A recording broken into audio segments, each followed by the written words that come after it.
네, 오늘 이 말씀의 제목 고난을 이기는 그리스도인, 고난을 대처하는 그리스도인의 바른 이 처신, 바른 대처 방안에 대해서 오늘 하나님의 말씀을 함께 나누기를 원하는데요.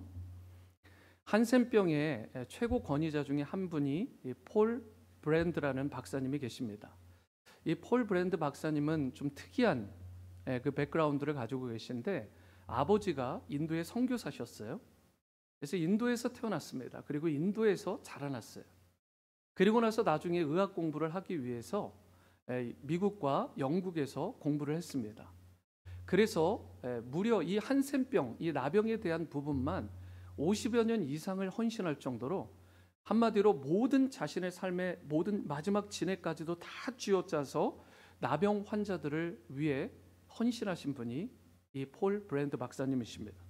한 번은 출장차 미국을 떠나서 영국에 가셨는데 영국에 가신 뒤로 기차 여행을 장기간 하면서 또 스탑하고 거기에서 일을 보시고 또 가다가 또 일을 보시고 그렇게 해서 며칠의 일과를 마치고 나서 런던에 있는 호텔 숙소에 들어왔습니다. 호텔에 오고 나서 이제 너무나 피곤한 나머지 발을 이제 좀 신발을 벗고 양말을 한쪽을 벗었는데 느낌이 썩 좋지 않은 거예요. 발에 전혀 감각이 없는 것입니다. 뭔가 이렇게 일반 사람 같으면 그냥 쉽게 넘길 수도 있는 일인데 이분은 나병 환자, 이 한센병의 권위자다 보니까 뭔가 아차 싶은 것입니다. 핀을 급하게 꺼내서 자기 복숭아뼈 아래쪽을 찔렀어요. 그런데 아무런 통증이 없는 거예요. 그러고 나서 이번에는 너무나 이렇게 마음이 낙담되고 갑자기 이 패닉 상태가 있었는데 한 번 더 피가 날 정도로 찔렀는데도 그만 아무런 통증을 느끼지 못하는 것입니다. 이제 이분이 딱 드는 생각, 전문가의 이 모든 촉이 있잖아요. 발동이 딱 되는데 나도 이제 결국은 나병에 걸렸구나. 그 순간 마음이 무너지면서 그야말로 공황 상태에 빠진 것입니다. 그래서 그 가운데 순간적으로 이제 밤잠을 이루지 못하고 계속해서 뇌리에 스치는 것이 이제는 앞으로 일어날 일들인 것입니다. 몸이 완전히 무너지는 자신의 모습이 그려지고 얼굴이 일그러지고 찌그러지고 망가지는 자신의 모습이 그려지는 거예요. 직장에서 쫓겨나게 되고 가족들과 함부로 안거나 또 사랑할 수도 없는 그러한 처참한 자기의 상황들, 그렇게 하다가 외롭게 살다가 죽어갈 자기의 모습들이 그려지니까 밤새 뒤척이며 정말 숨도 제대로 쉴 수 없는 눈물을 처절하게 흘리면서 그렇게 뜬 눈으로 아침을 맞이하게 됩니다. 여전히 마음속에 희망도 없고 그리고 마음속의 평강은 다 깨져버렸고 그 순간 모든 맥이 다 빠진 상태에서 마지막 다시 한번 그래도 어젯밤에 찔렀던 이 핀을 한 번 더 꺼내서 복숭아뼈 아래쪽을 다시 찔러봤습니다. 그런데 이게 웬일인지 피가 날 정도로 세게 찔렀는데 이번에는 기절할 듯한 통증이 오는 거예요. 와, 이게 어떻게 된 일인지. 그리고 나서 그 뒤에 그 전에 있었던 일들을 되뇌어 봤습니다. 며칠 동안의 장기간의 기차 여행 가운데 그 좁은 곳에서 발도 제대로 움직이지 못하고 오랫동안 있다가 피가 아래로 하지 정맥류와 같이 다 쏠리면서 아무런 감각이 없는 상태가 된 것입니다. 한마디로 이 사람이 나병에 걸린 게 아니었어요. 그 순간 이 사람의 입에서, 이 브랜드 박사의 입에서 터져나온 소리가 있습니다. 하나님, 감사합니다. 감사합니다. 하나님, 저에게 고통을 주셔서 감사합니다. 이 아프게 하는 이 순간을 저에게 느끼게 하시니 너무나 감사합니다. 여러분, 아프게 해서 감사하다. 고통과 그리고 통증이 있어서 아파서 감사하다라는 이 고백이 그의 입술에서 터져나온 것입니다. 여러분, 아플 수 있다는 것이 축복이라는 것을 단 한 번이라도 느껴보신 적이 있습니까? 내가 아프기 때문에 그것이 나에게 축복이다. 제가 아는 어떤 분은 근육 무기력증이라 불리는 그 병이 갑자기 50 넘어서 찾아오셨어요. 전 세계적으로 보면 몇 명 안 되는 희귀한 병입니다. 그런데 그분을 제가 전에 섬기던 그 교회에서 함께 신앙생활하던 정말 열심으로 그렇게 섬기시던 분이 갑자기 이 병이 왔어요. 아무런 것을 느끼지 못합니다. 심지어 심장이 멎고 폐가 멎어도 그 자신이 통증을 느끼고 있다는 것을 전혀 감지하지를 못해요. 여러분, 그런 면에서 우리가 지금 아프다는 것, 통증을 느끼다는 것, 저와 같은 경우도 이 목이 자꾸 이렇게 통증이 오는 그런 게 있어요. 그래서 저를 보면 뭐 새벽 기도를 인도할 때나 또 이렇게 주일에서 인도할 때도 제가 목을 자꾸 움직이고 그리고 이렇게 뒤로 젖히는 이유가 목의 통증이 좀 심해서 그래요. 오래됐습니다. 컴퓨터에 하루 종일 앉아 있으니까. 여러분, 그런데도 불구하고 통증이 있다라는 것, 아픔이 있다라는 것은 감사한 것입니다. 왜 그럴까요, 여러분? 우리가 통증이 있고 아픔이 있다는 건 내가 아직 호흡이 붙어 있다라는 거예요. 내가 살아 있다라는 것입니다. 내가 죽었다면, 여러분 이미 숨을 거뒀다면 아무런 통증도 아무런 아픔도 여러분 느낄 수 없어요.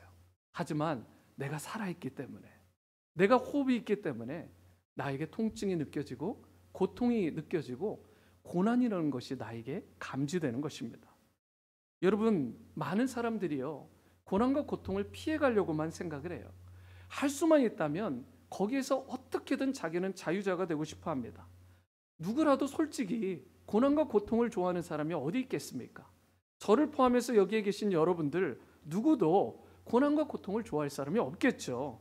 그런데 한 가지 우리가 반드시 기억해야 될 것은, 그럼에도 불구하고 브랜드 박사처럼 하나님, 내가 고난이 있다라는 거, 고통이 있다라는 거, 호흡이 있다라는 증거인데 그렇기 때문에 제가 감사합니다.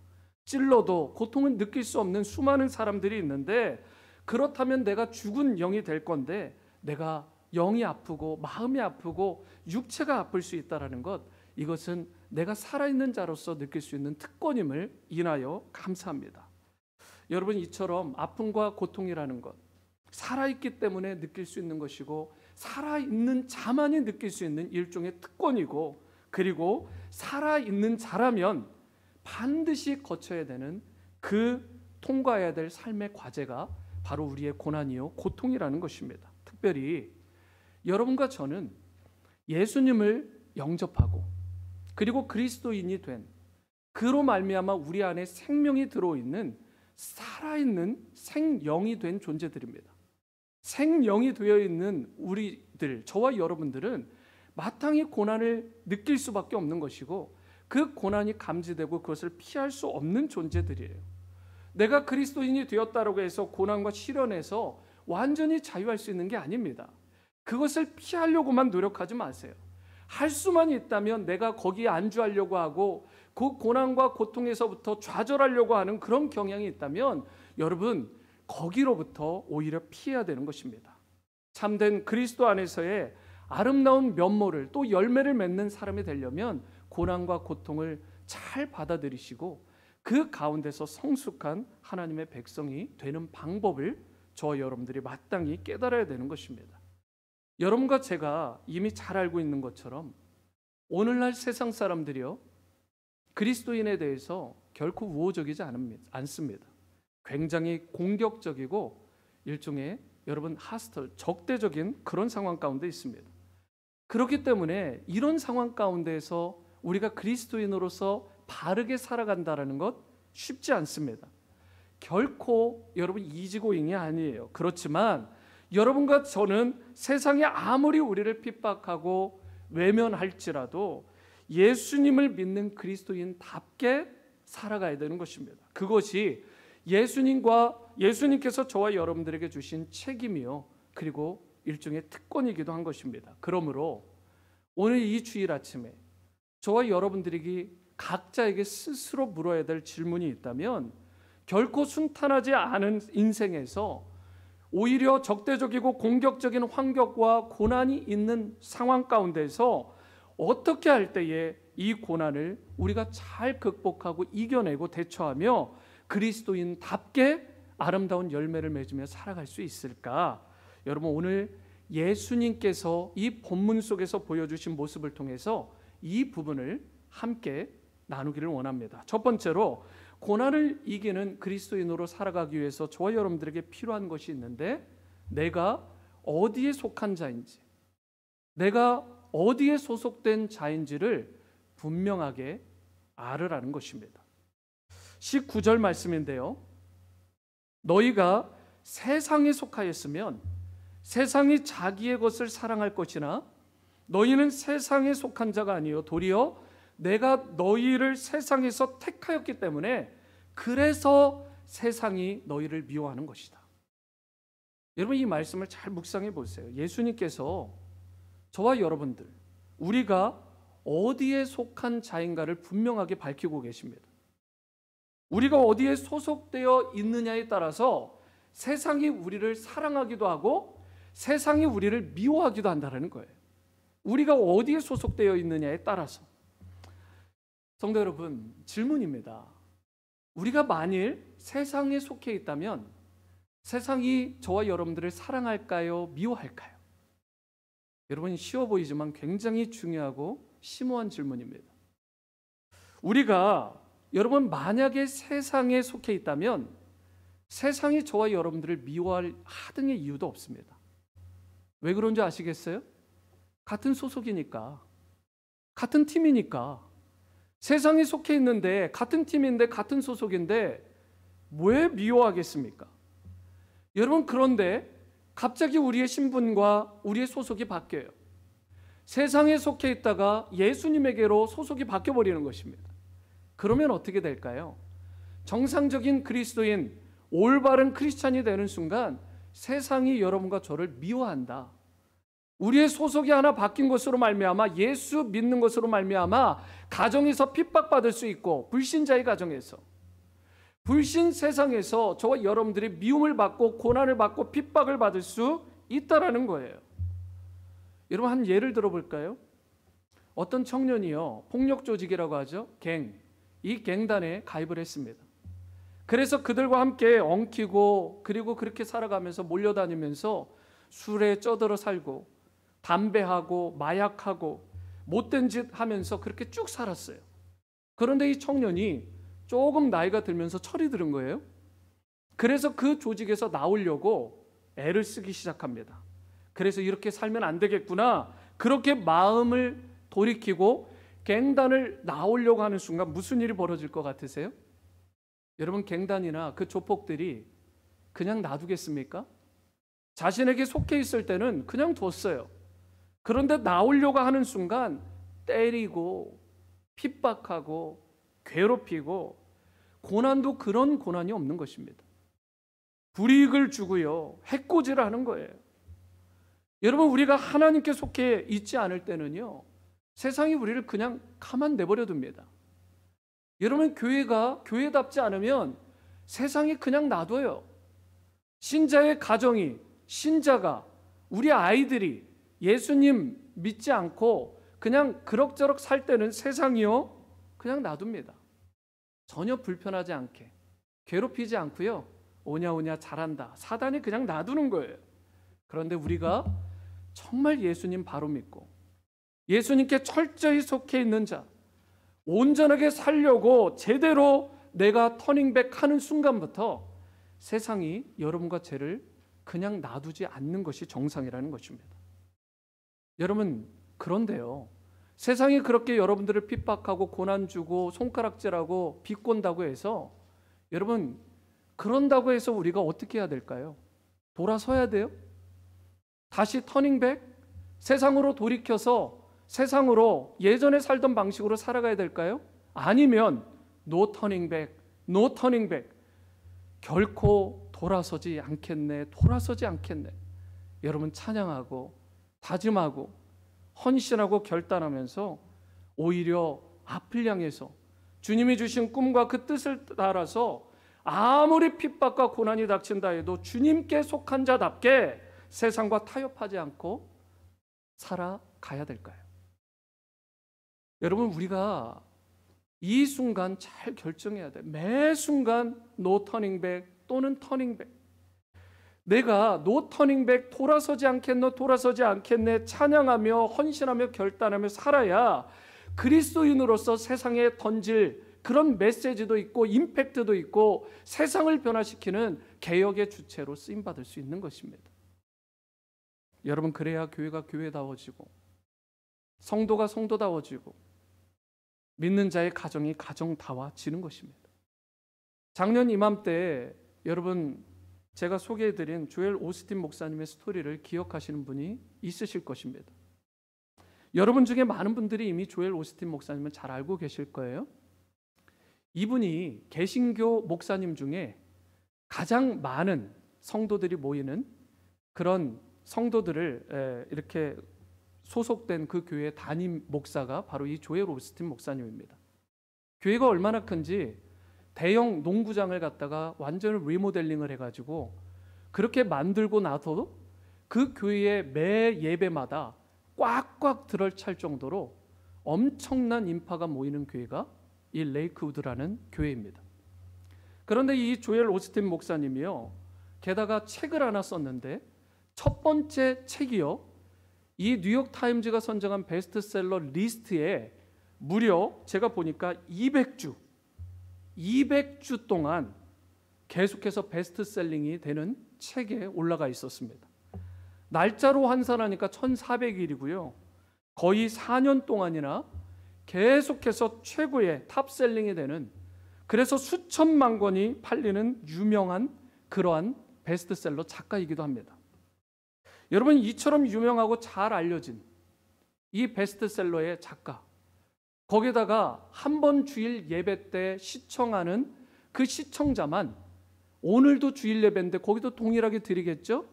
700만 명입니다. 700만 명. 동시 접속하는 사람. 여러분, 이 사람이 레리 킹 이 토크쇼, 정말 유명한 토크쇼죠. 여기에 나왔어요. 워낙 유명한 분이 돼가지고 거기에 나왔습니다. 그런데 전화 카운셀링 가운데 한 여성분이 이런 질문을 해요. 당신은 예수 그리스도가 유일한 구원의 길이라고 믿으십니까? 그렇게 생각하십니까?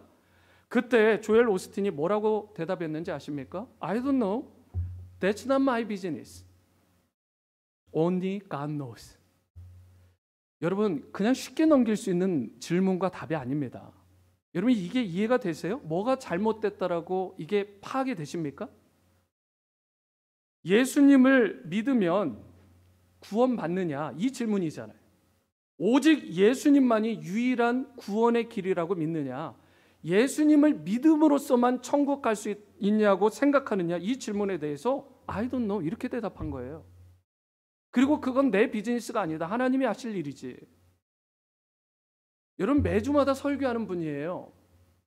성경을 가지고 말씀을 전한다는 분입니다.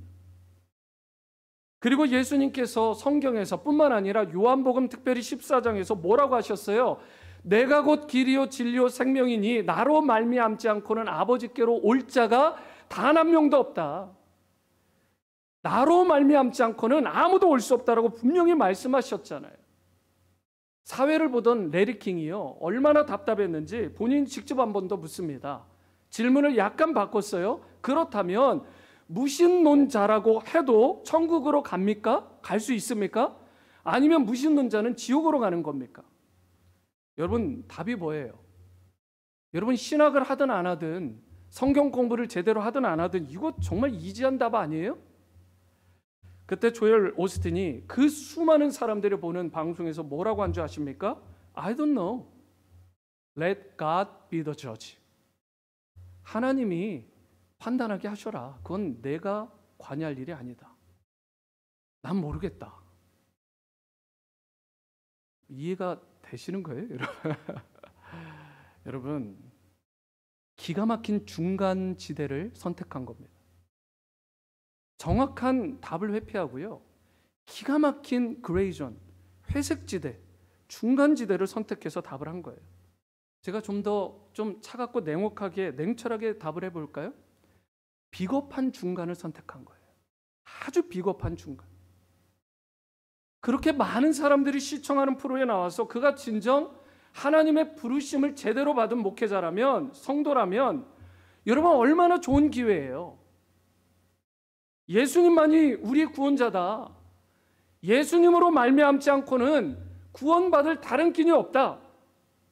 이걸 쉽게 얘기하면 예수님을 믿지 않고서는 천국 갈 수 없어. 지옥 가. 이 얘기 아닙니까? 이거 왜 어려운 거예요, 여러분? 그렇게 말했다면 얼마나 수많은 사람들이, 그의 영향을 받던 사람들이 예수님 믿게 되고 구원받고 천국 백성 될 수 있었겠어요. 그런데 여러분, 그 좋은 기회에 조엘 오스틴은 기독교 진리를 바르게 선포하지 않았습니다. 자신은 더 인기를 얻었을지 몰라요. 여러분, 수많은 사람들이 떨어져 나가지 않았을 수 있습니다. 하지만 예수님의 인기는 더 바닥에 가게 되고 하나님 영광 받으시지 않았습니다. 사랑하는 성도 여러분, 세상적인 인기에 연연하지 마세요. 700만 명이 시청을 하든 수십만 명이 그 예배당에 꽉 차든 여러분, 그것이 중요한 것이 아닙니다. 조엘 오스틴처럼 자신의 책 판매가 떨어질까 봐 700만 명에 육박하던 시청자들로부터 외면당하는 것이 두려워서 세상의 비난의 화살이 거세지고 수백만 명에 이르는 그 자기 책을 사줄 수 있는 그런 사람, 그 회중들이 자기에게 또 오지 않을 것이 두려워서 예수님을 부끄러워하고 예수님을 제대로 인정하고 그렇게 예수님 말이 유일한 길이요 구원이심을 선포하지 않고 부끄럽게 생각하면 성경이 뭐라고 했습니까? 예수님께서 내가 너를 부끄러워할 것이다. 그리고 내가 너를 외면할 것이다. 그리고 내가 하나님 앞에서 너를 부인하겠다라고 말씀했습니다. 우리는 비록 이 땅에 살고 있지만 이 땅에 속한 사람이 아닙니다. 땅에 발을 딛고 살아가지만 우리는 소속이 여기가 아니라고요. 그렇기 때문에 우리가 정말 열망해야 될 것은 세상의 인기나 박수가 아닙니다. 여러분, 나에게 주어질 어떤 영광이나 그리고 이익을 위해서 내가 살아가는 게 아니에요. 주님 다시 오시는 그 순간에 여러분 그 영광, 의의 면류관을 바라보면서 내가 살아가는 거죠. 하나님의 박수와 하나님의 칭찬에 목말라 하는 우리가 돼야 되지, 세상의 인기와 박수에 목말라 하는 인생이 되게 되면 세상에 속한 사람입니다. 여러분, 우리가 하나님께 속한 사람으로 하늘에 속한 인생으로 살아갈 때 저와 여러분들이 비록 험한 세상 가운데 살지만 그리스도인답게 살아갈 수 있게 되는 것입니다. 험한 세상에서 어떠한 고난과 역경 가운데에서도 여러분 주눅들지 마세요. 예수님 믿는 그리스도인답게 나는 예수 그리스도의 제자다, 예수 믿는 사람이다, 그리스도께 속한 자다라고 선포하시며 No turning back, no turning back, 여러분 헌신하고 결단하고 찬양하시면서 결코 뒤돌아서지 마시고 앞을 향해 영광스러운 길을 향해 하나님께 나아가는 여러분과 제가 될 수 있게 되기를 축복합니다. 두 번째이자 마지막은 고난을 이기는 그리스도인으로 살려면 내가 누구를 따라야 하는지를 여러분 분명하게 확인해야 돼요.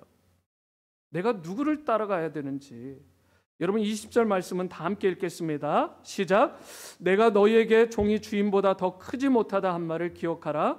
사람들이 나를 박해하였은즉 너희도 박해할 것이요 내 말을 지켰은즉 너희 말도 지킬 것이라. 여기서요 예수님께서 종이 주인보다 더 크지 못하다는 전제를 하고 사람들이 나를 박해했다면 너희들도 박해할 것이다 라고 말씀하고 있어요. 여러분 이 말씀도 굉장히 중요한 말씀이에요. 잘 묵상하십시오.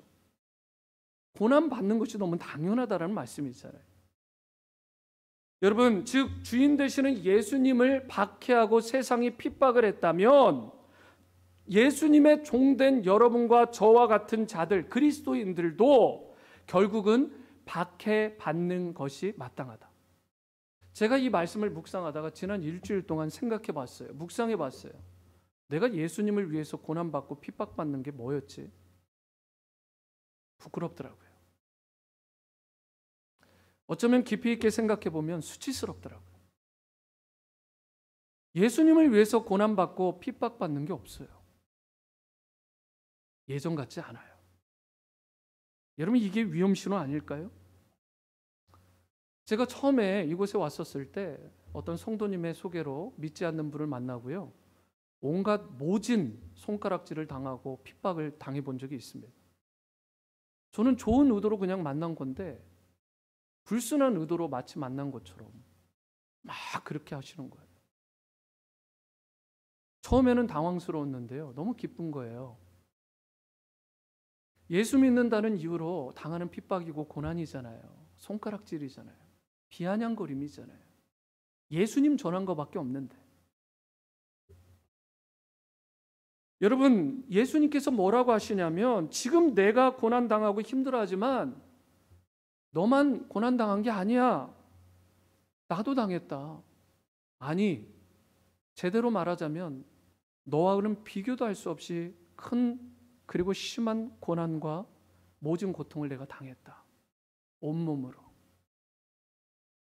우리가 인생을 살아가다 보면 억울한 일을 당할 때가 여러분 있지 않겠어요? 왜 없겠습니까? 도저히 이해도 안 되고 납득도 안 되고 화는 부글부글 끓어오르고 여러분 어려움 가운데 처하는 경우가 있지 않겠어요?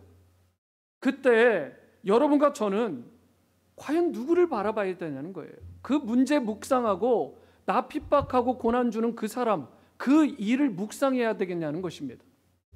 아니라는 거예요. 성경에서는 온갖 고난과 수치와 부끄러움과 역경을 다 겪으시고도 그 고난 가운데 진정한 고난을 이기시고 승리하신 예수님을 바라봐라.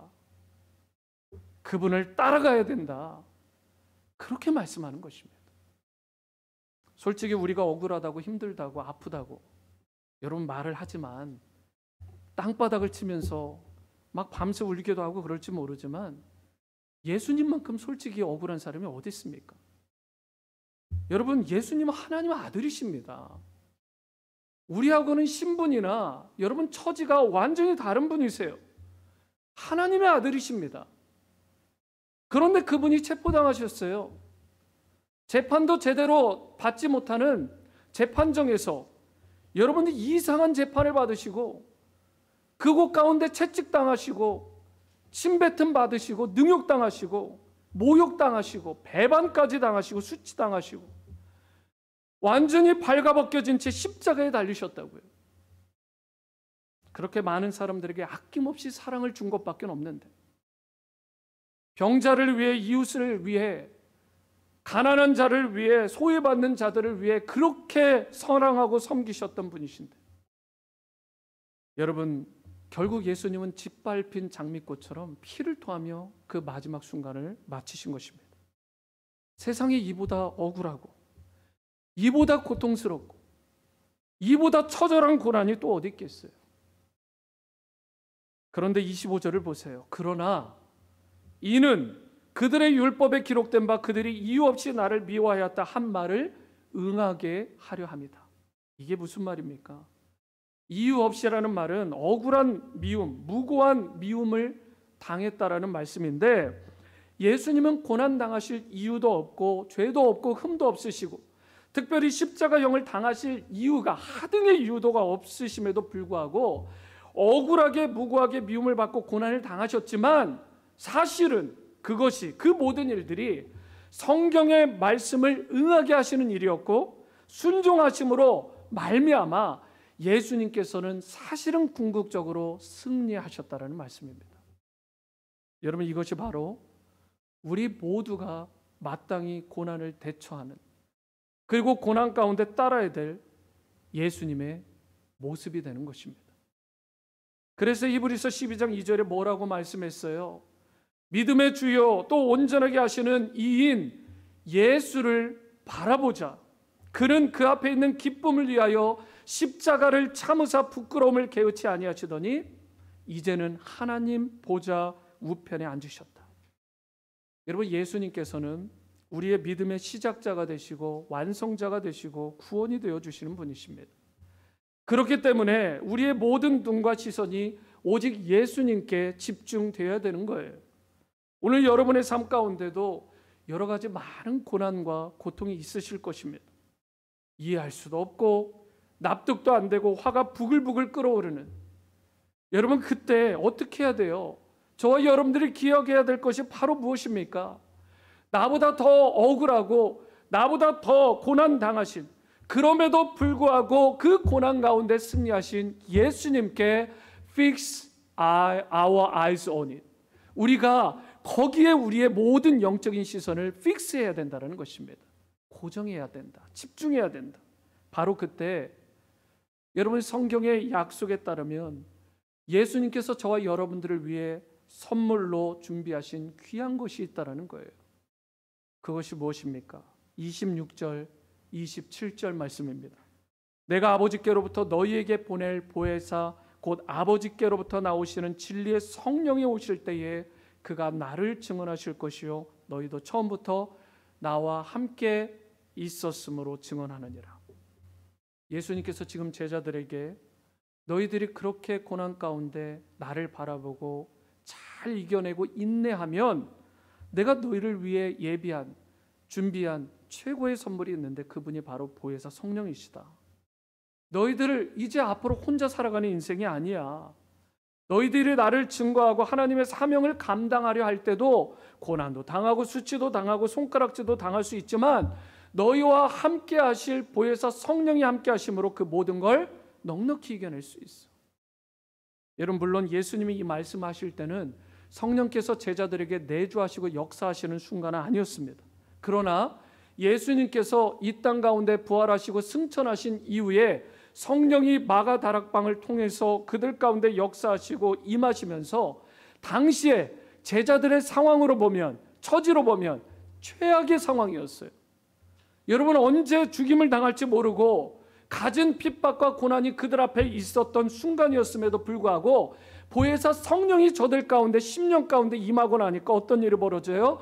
예수 그리스도의 제자답게 그리스도인답게 증인으로 담대하게 멋지게 살아갔다라는 것입니다. 오늘 여러분과 저의 마음 가운데에도 이 보혜사 성령님이 오셔야 돼요. 임하셔야 됩니다. 성령은 한 번 오셨다가 떠나가시는 분이 아닙니다. 한 번 임하시면 구원이 완성되고 마무리되는 그 순간까지 여러분과 저의 개인적인 구원이 마무리되는 그 순간까지 여러분과 저를 결단코 떠나는 법이 없습니다. 사람은 떠날 수도 있어요. 배신도 합니다. 손가락질하고 그렇게 완전히 배반할 수도 있어요. 하지만 성령 하나님께서는 하루 24시간 1년 365일 저와 여러분 한순간도 떠나지 않으시고 동행하시고 보호해 주신다는 것입니다. 여러분이 아시는 것처럼 최근 전 세계적인 코로나 팬데믹으로 인해 한국과 미국뿐 아닙니다. 전 세계가 지금 경기가 급격하게 얼어붙었어요. 여러분 주식시장이 급락을 했습니다. 쉽게 설명을 드릴까요? 올해 2월 중순 얼마 안 된 시점이잖아요. 2월 중순에 미국의 다우존슨이 29,000포인트까지 갔습니다. 29,000. 지난 3월 23일에 그 이후에 그러니까 한 달 후죠. 얼마가 빠진 줄 아십니까? 무려 10,000포인트가 빠졌어요. 그래가지고 18,500까지 떨어졌습니다. 한국의 주식이요. 이 코스닥이라고 하는 이 주식이 2,000포인트에서 왔다 갔다 해요. 거기에 5배 되는 금액이 미국에서 한순간에 떨어져 버린 것입니다. 최근에 비록 25,000까지 회복되긴 했지만 여전히 그 불안정성이 계속되고 있습니다. 환율은 어때요? 여러분 환율이 이게 미친 듯이 강세죠. 어떻게 보면 달러 입장에서 보면 여러분 그렇게 되면 수출이 잘 안 됩니다. 미국 경기 쉽지 않아요. 유가는 어때요? 바닥을 치고 있습니다. 경기가 회복될 조짐이 없어요. 누구도 예측할 수 없고요. 이 회복에 대해서 누구도 장담할 수 없습니다.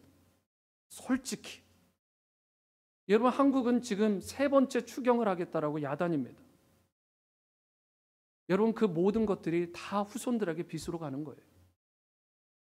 어제 내가 부유했다고 해서 내일도 부유할 거란 장담 할 수 있습니까? 없어요, 여러분. 오늘 내가 건강했다고 해서 내일도 내가 건강하겠지? 환한 만면에 웃음을 띄우지만 여러분 정말 장담하십니까? 장담할 수 없습니다. 이와 같은 불안정 시대, 불안정한 세상에서 저와 여러분들이 과연 누구를 신뢰하고 누구를 의지해야 되나? 여러분 경제적인 위기가 닥치면 FRB라고 하죠. 여러분 여기에 수장인 이 제롬 파월 이 사람을 의지하면 그 경기가 회복되고 미친 듯이 모든 것이 다 안정될까요? 정치적인 이슈와 문제와 어려움이 있으면 우리가 쪼르륵 달려가서 우리가 도널드 트럼프를 의지하고 신뢰하면 이 문제가 풀릴까요? 해결이 돼요? 여러분, 아니죠. 오직 한 분, 살아계신 하나님만이 이 모든 문제를 해결하고 풀어주실 수 있는 분임을 믿으시기 바랍니다. 여러분, 그분을 바라봐야 돼요. 그분을 바라봐야, 그분을 신뢰하고 우리가 도움을 청해야 우리가 소망이 있는 것입니다. 회복될 수 있는 것입니다. 이처럼 주님과 함께 동행하는 여러분과 제가 될 때에 아무리 인생이 거칠고 험한 상황에 놓인다 할지라도 그것을 넘어서서 저와 여러분들이 예수 믿는 그리스도인답게 바르고 경건하게 풍성하게 살아갈 수 있는 것입니다.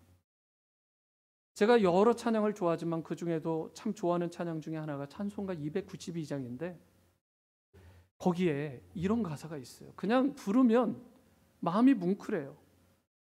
주님 없이는 살 수 없다. 이런 찬양이에요. 주 없이 살 수 없네. 주 없이 살 수 없네. 2절도 3절도 4절도 주 없이 살 수 없네. 주 없이 살 수 없네. 4절의 가사에 뭐라고 되어 있는 줄 아십니까? 이 깊은 고독 속에 내 생명 끝나도 사나운 풍랑일 때 고난이 닥칠 때 날 지켜주시니 내 곁에 계신 주님 나에게 늘 힘이 됩니다. 여러분, 이 믿음을 가지고 고백하고 찬양하며 살아가고 주님만 의지하고 신뢰하는 인생이 그리스도인입니다. 그리고 그 그리스도인에게 주님께서 고난을 이기는 자로 분명히 의의 면류관 그리고 승리의 면류관을 씌워 주시는 것입니다. 이분 바라보고 여러분 의탁하며 살아가시길 바랍니다. 그럴 때 주님께서 주시는 여러분들의 인생의 회복을 경험하고 놀라운 은혜와 축복을 받게 될 줄 믿습니다. 이러한 주님의 놀라우신 은혜의 손길이 여러분들의 일평생, 특별히 고난 가운데 여러분들을 일으키시는 강력한 힘이 되어 놀라운 천국 백성으로 이 땅에서 누리며 살아가게 되기를 주님의 이름으로 축원합니다.